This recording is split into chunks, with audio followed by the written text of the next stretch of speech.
I'm saying we make different music, dog. Wait, don't worry about Maroon 5. They're just fine. You don't need to shout out Adam Levine. He's doing just fine. Yeah, shout out Adam Seriously, Levine. like no shots fired. Nah. Adam Levine, like respect. Adam Levine, Maroon 5, respect, love.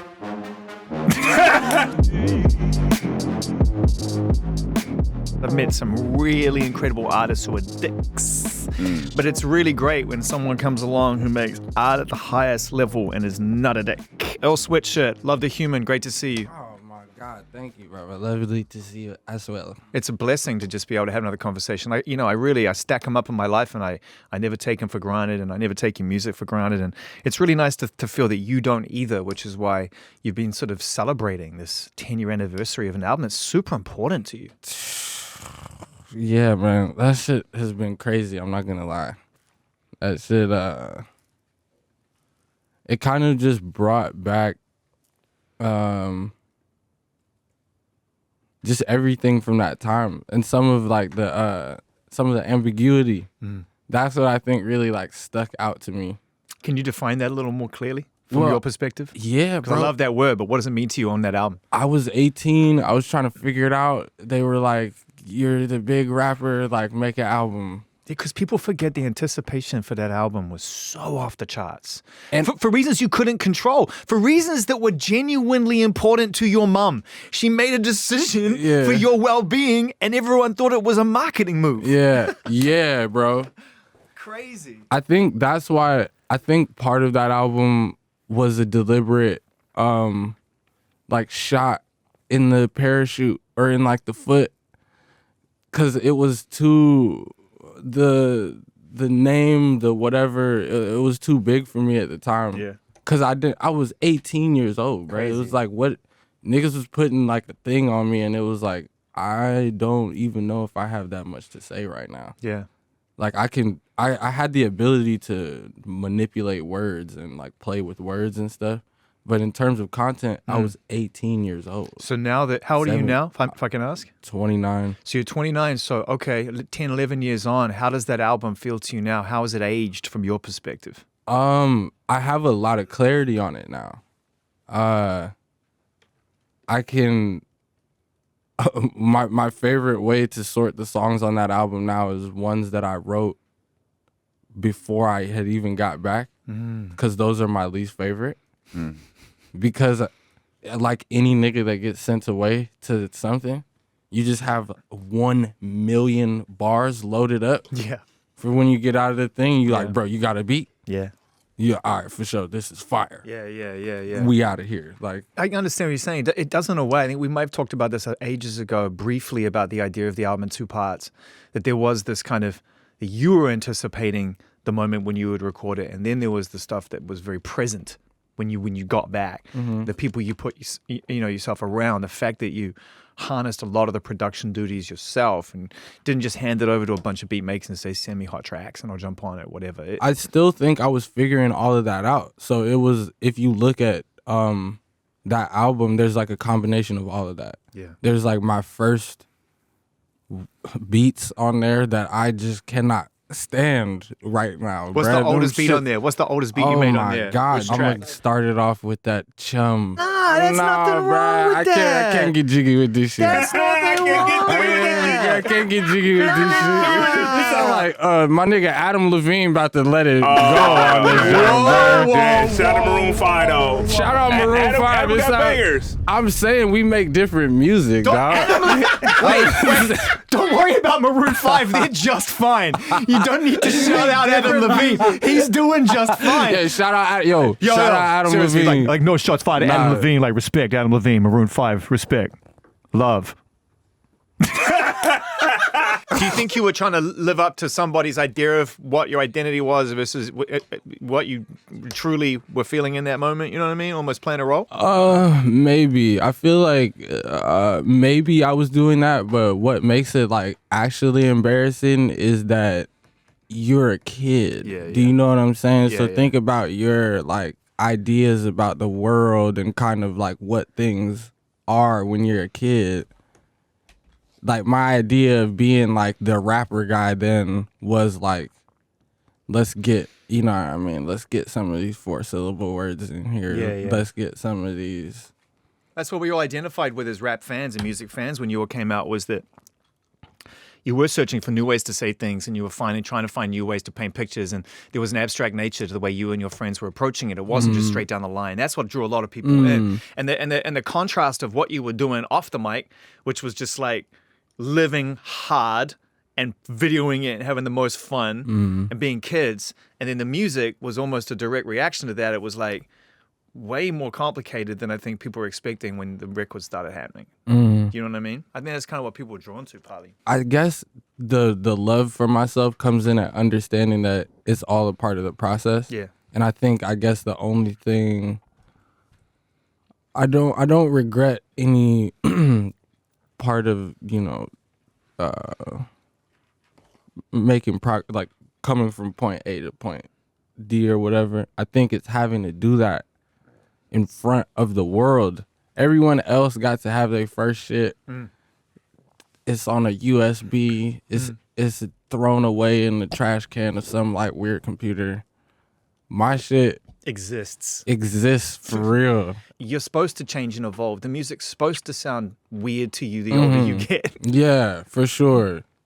Yeah, it would be really weird to Be like, man, I wish I could make Doris again. Yeah, like, bruh, when we was 17, It's been dog. downhill from there, man. Like, damn. Oh, man. Yeah.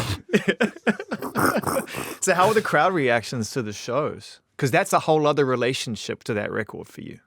You can feel like you want to feel about it, but you can't deny how other people feel about it. New York was super turned. I want to say Chicago was super turned. LA, I love you, LA, but LA. But it was practically an Odd Future reunion.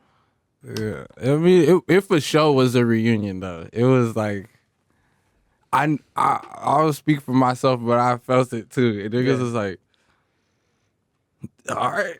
Like, I could tell that everyone before they came out that night to the thing was like, well, all right, we about to go on over here. Like, we about to go see everybody from our life. Yeah, from life. From life, right? That's the thing.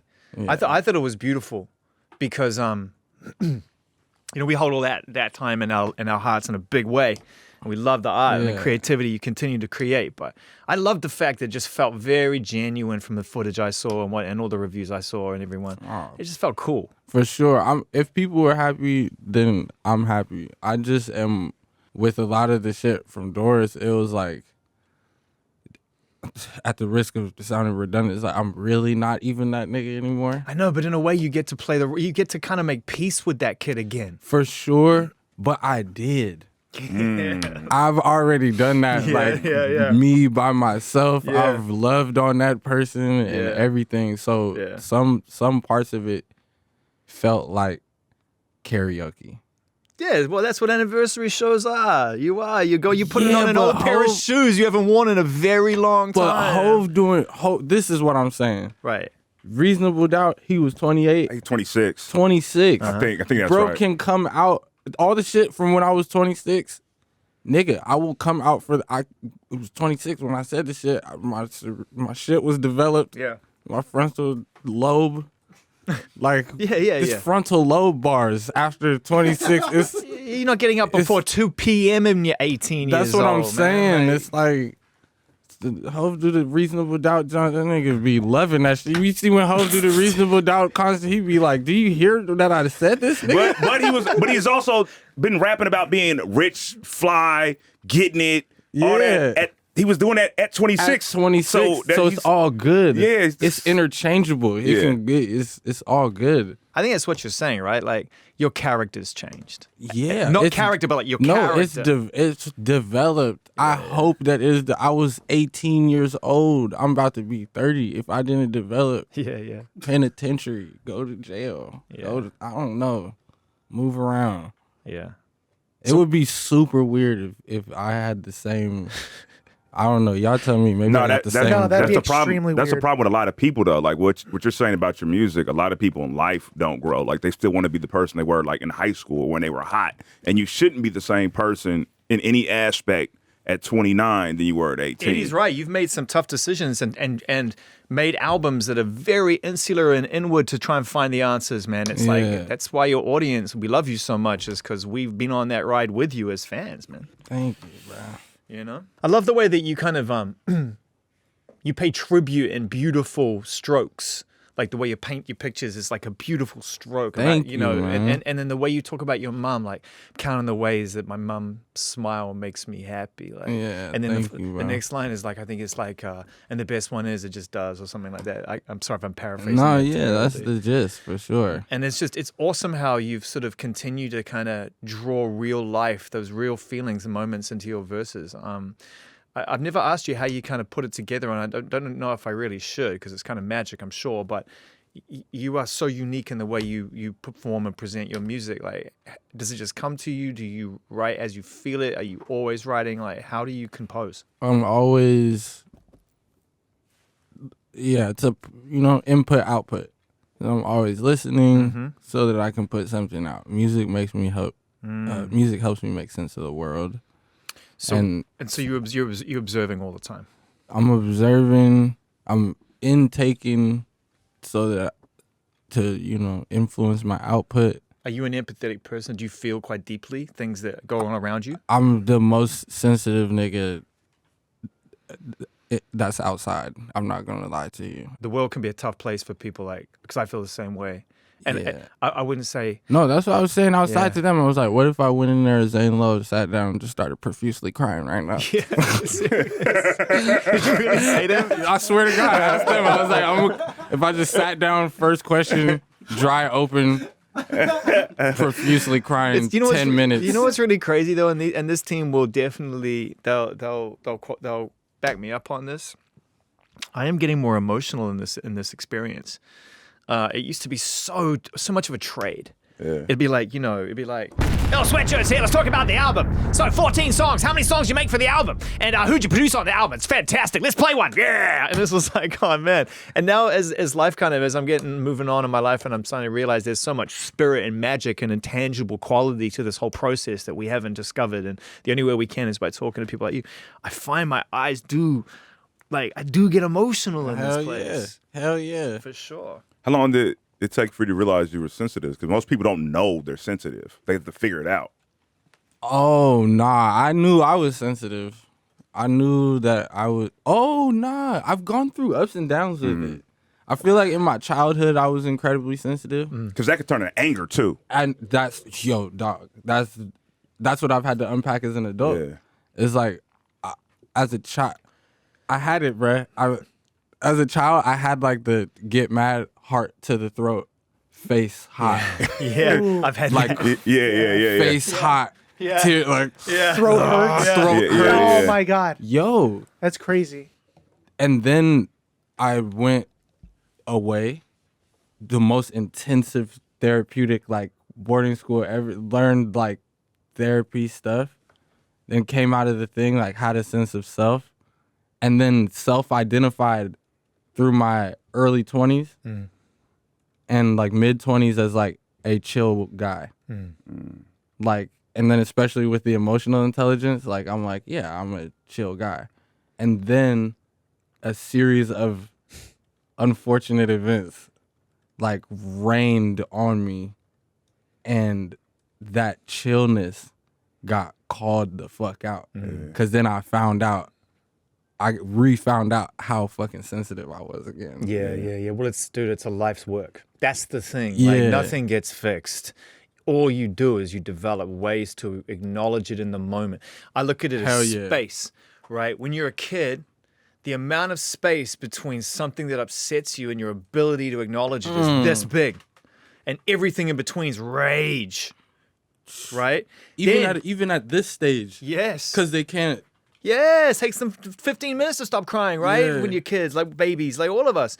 Then as you start to get a better understanding of yourself, nothing gets resolved, but I think the space gets shorter and shorter. So soon something happens and it's just to there, and you're like, oh, I'm so okay. Yeah. Let me figure this out. I got other tools in the box I can use here. Yeah. I feel like it really comes down to the physical act of breathing.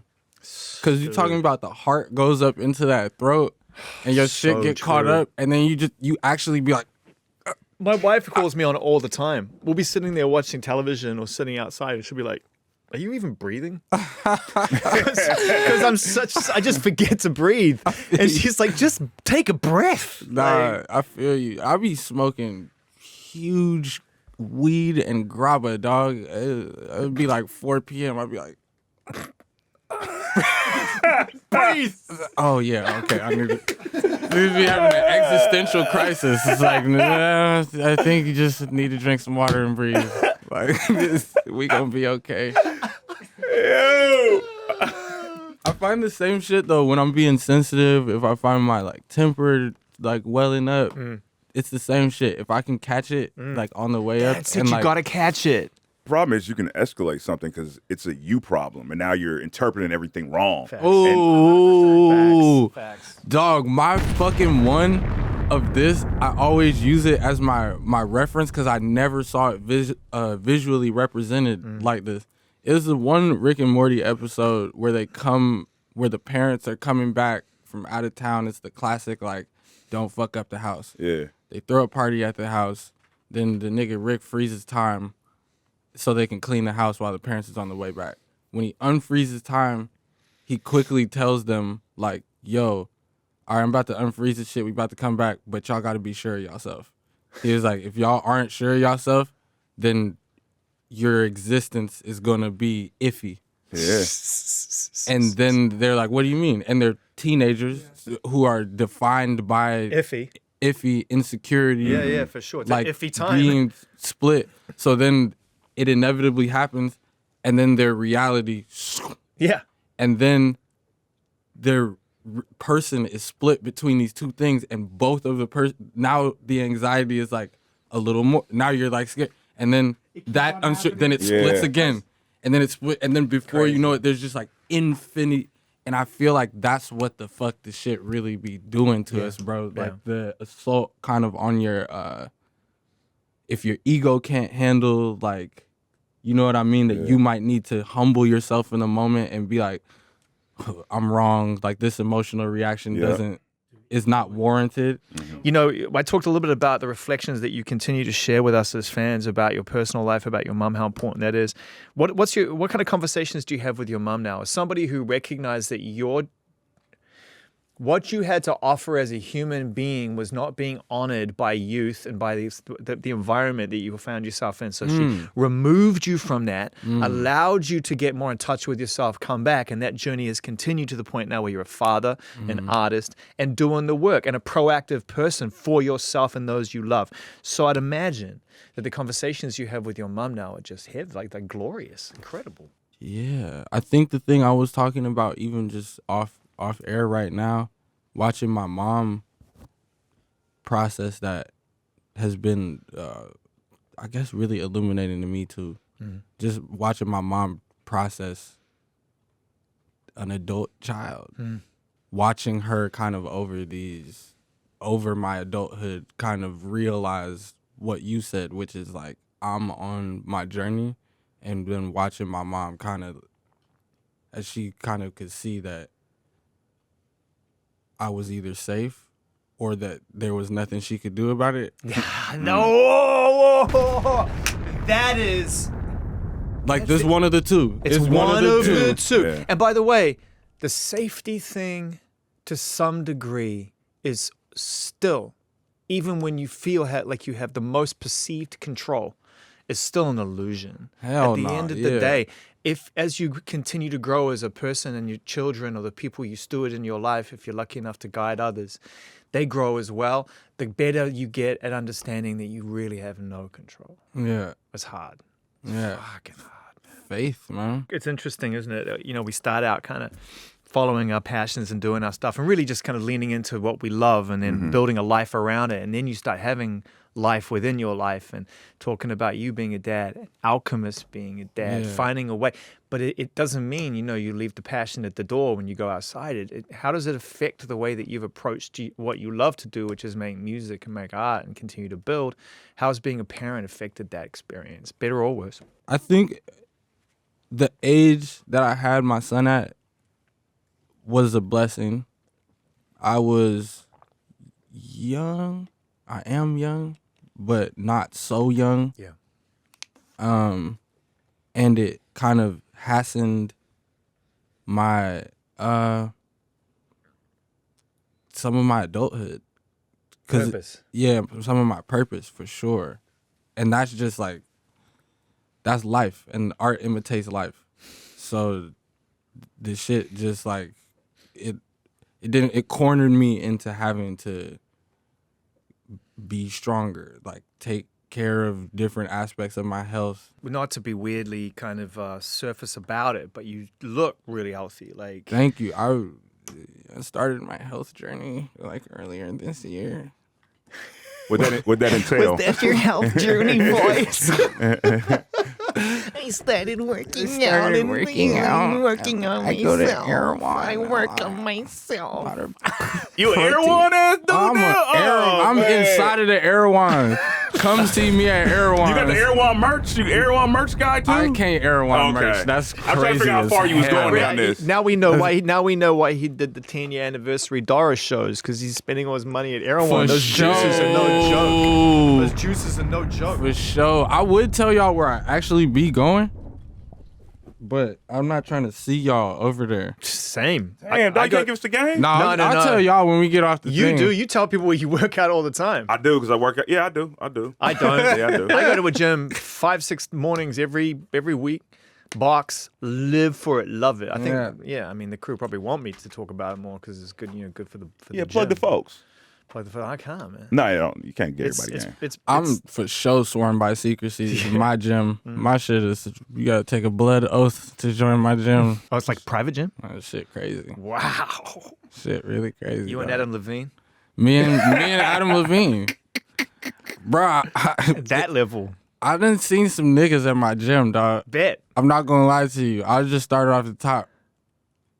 I seen a wild Denzel Washington in my gym, dog. A real Stop Denzel playing Washington. with me, dog. The Equalizer. The Equalizer. Real?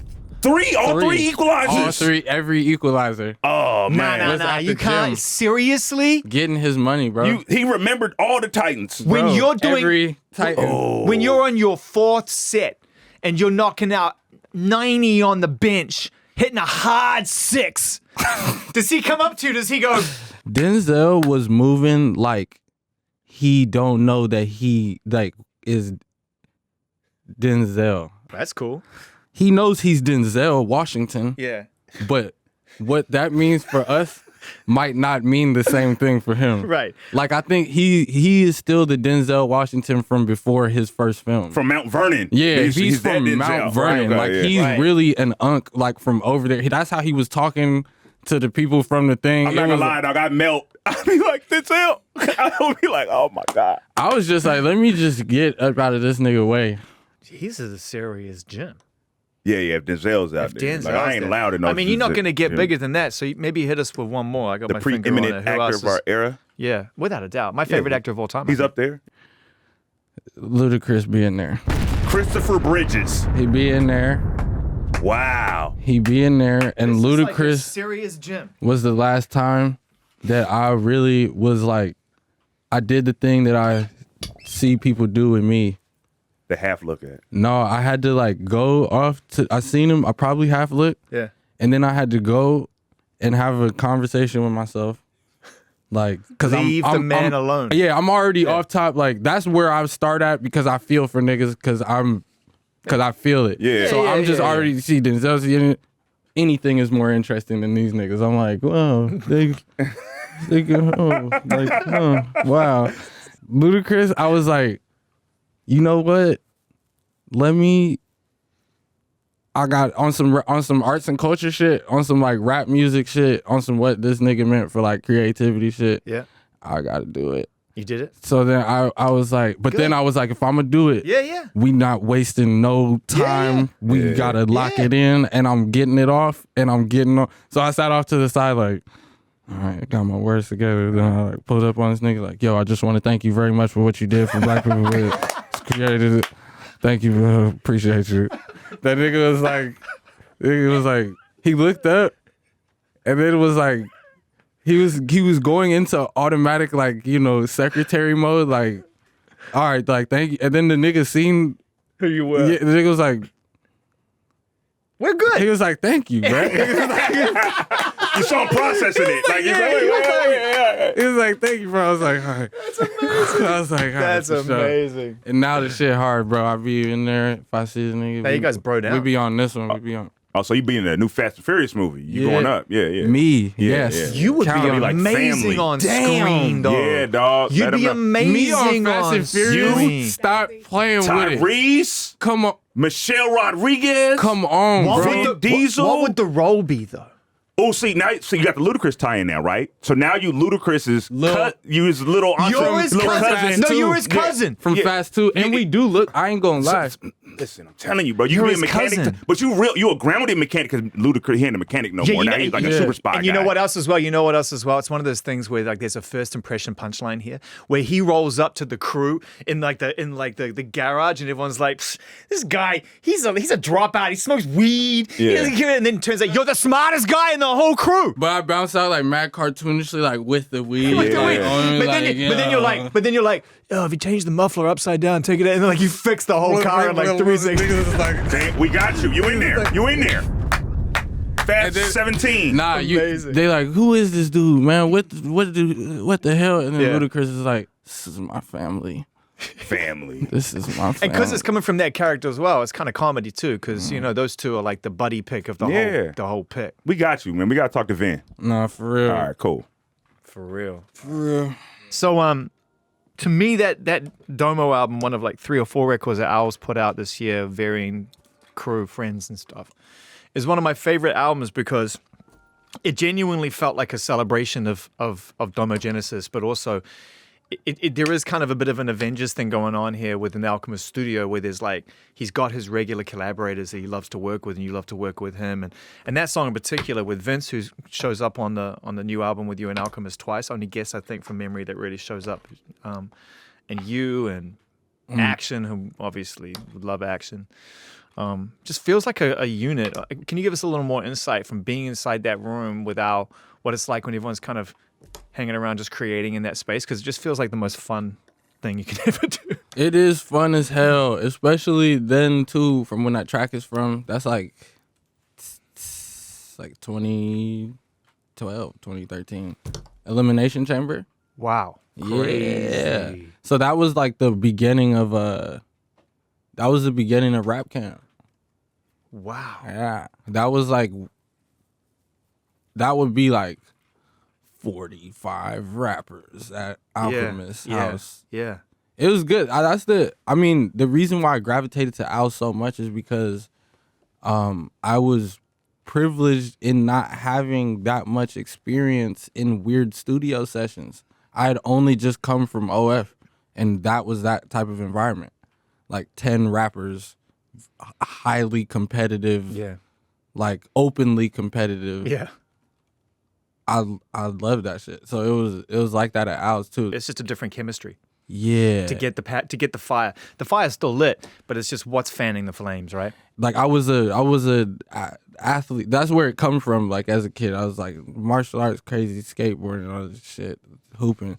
I hadn't really hooped for a while. Part of my health journey this year, I started back hooping again. Mm-hmm.